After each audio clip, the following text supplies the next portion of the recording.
Watching this NBA season really put into perspective how next season is about to be. 9 teams I think we all should look forward to. The Celtics. The Celtics are up and coming team.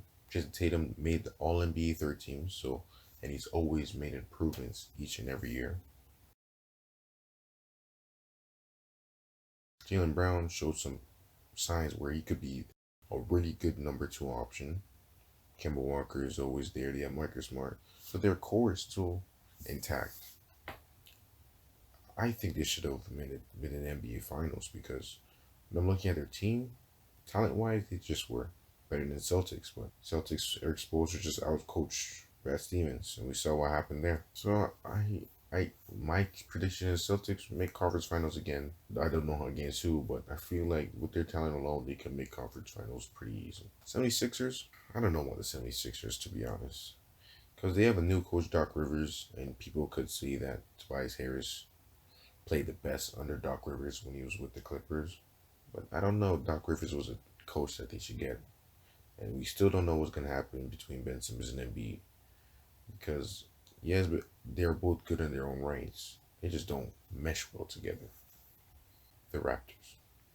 Gasol's hefty contract is off the books, and he has told the Raptors that he's going to play in Spain. So, resigning Gasol is not going to be part of the Raptors' plan. With Siakam playing pretty poor in the finals, I expect him to make improvements because Siakam is the type of player that improves every single year. From when he came into the NBA, went from the bench mob to then after becoming six man of the year candidate to then becoming most improved, and became an all star and also made all NBA second team. I believe that Siakam is going to take a jump next year. The Raptors are going to do, I don't know, they're in a tough situation where they can either blow it up or ride it out until the people like Kyle Lowry, Serge Ibaka either retire or leave the team. The Nets are the most scary team in the East, to be honest. A healthy Kyrie Irving and Kevin Durant is always going to be scary. With their new and up and coming players, well, not new, we've all known. We saw what they did just without Kyrie Irving and Kevin Durant, LeVert and Dinwiddie. They're really good assets that they could switch to find a third piece. Some talks have been Paul George.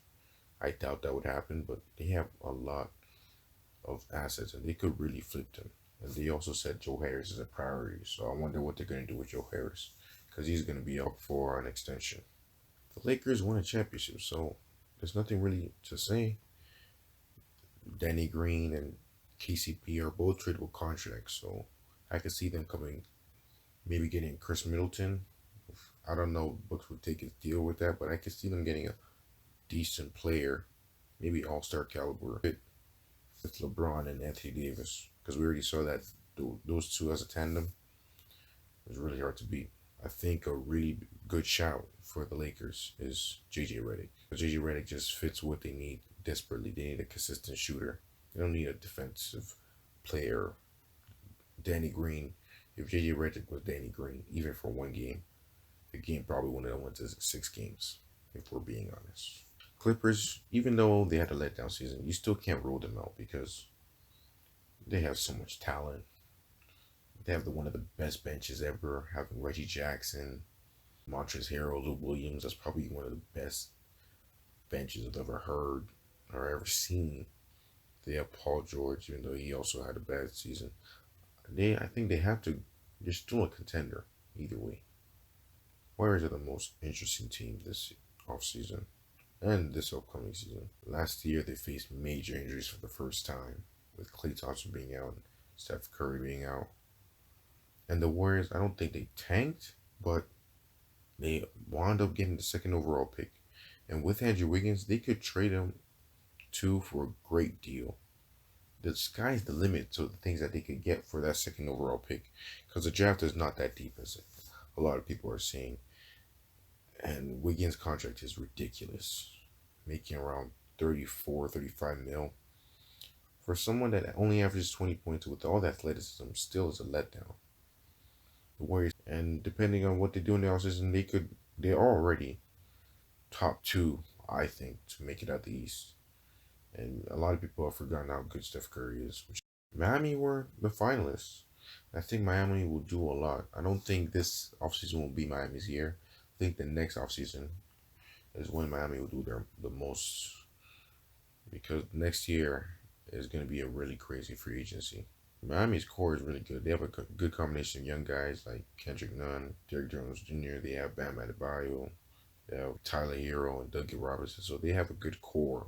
I don't know how they could level up. They're in this tough situation because they have Jimmy Butler, who's in his prime right now. They have a mixture of young guys. It's almost like LeBron with the Lakers before they traded for Anthony Davis. So they were in a tough situation and they didn't know what to do. So they could trade players like Tyler Hero and Doug Robinson, try to get a good second option like Chris Middleton. Even though I said it again, Chris Middleton is a really good glue guy. But kind of hard to tell what they do. A lot of people were just surprised by how good Denver looked with Jamal Murray playing crazy against Utah Jazz and going all the way to conference right now, still playing really good even though he got injured. He has so much pieces. Paul Millsap's contract is going to be up, so they can free up some cap space with that. Michael Porter Jr. probably take most of his minutes. Jeremy Grant, I think, will leave Denver. I think Jeremy Grant might go to OKC. I really think Jeremy Grant might go to a place like OKC because Denver just have too many good young players. They have Jokic, they have Murray, they have Michael Porter Jr.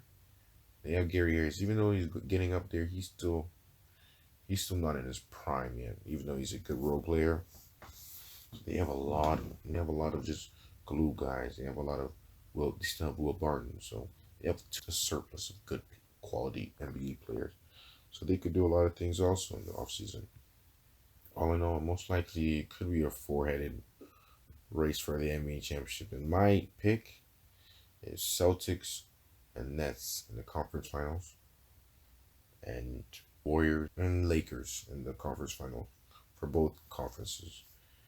And I think just Nets and Celtics, those two series alone would be good. And I feel like the numbers, even though the numbers have been down for the NBA because of you know Rona, because of all the disruptions during the NBA season, I feel like numbers would go up once we see Steph Curry, the golden boy of the NBA, going up against LeBron James, who is the anti-hero, as some people might say.